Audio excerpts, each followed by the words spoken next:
Masolo ya moto botikela ba wewa ba maseba, masolo ya kwanga botikela ba teke, kasi masolo ya agence de transfert d'argent botikela CH Money.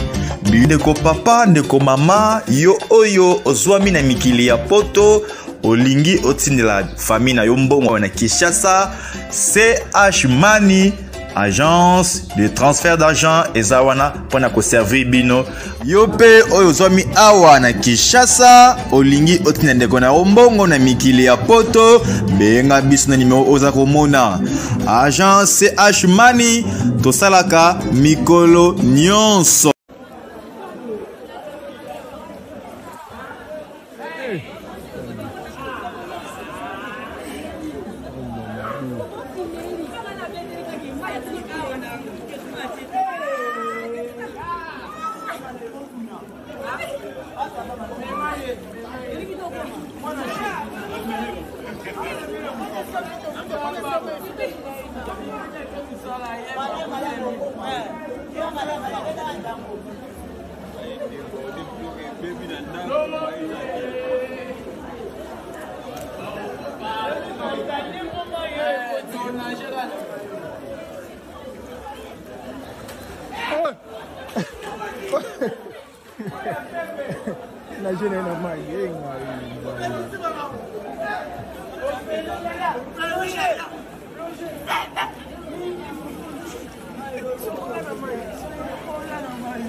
Masolo ya moto botikela ba wewa ba maseba, masolo ya kwanga botikela ba teke, kasi masolo ya agence de transfert d'argent botikela CH Money.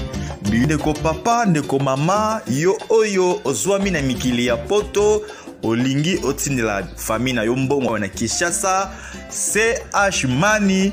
Agence de transfert d'argent ezawana pona ko servir bino yope oyo zomi awa na Kinshasa olingi otina ndeko na mbongo na mikili ya poto benga biso na numero oza komona Agence CH Money tosalaka mikolo nyonso.